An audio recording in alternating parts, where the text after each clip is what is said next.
Hey, I'm going to show you how to make some super easy dog treats that have a bunch of stuff in it that's good for your dogs. So this is how I make mine, and I freeze them. I call them popsicles because it's cute, and my dogs love them. So I make sure that I give them salmon oil, and the two boys that I have are really itchy, especially during the season change. We live in North Carolina, and there are a lot of allergens here. So instead of trying to give them medicine, I try to give them salmon oil, and I've noticed since giving them this, their coat's fluffier, it's not as dry, their skin's not as dry, they're not as itchy, and their coat's just more luscious. So for their weight, they're supposed to get 3 pumps, but because we free feed, I don't put it on their food, I make it in a treat for them.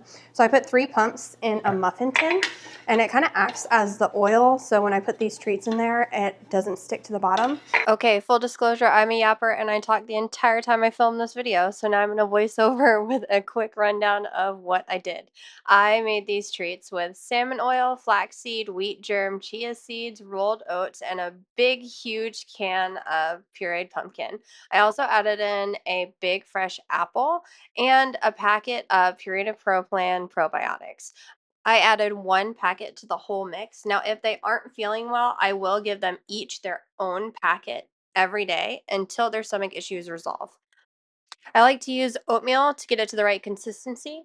I chose that mostly because it's high in fiber, protein, and has lots of great vitamins in it that helps with consistency in stools. You can choose whatever you want.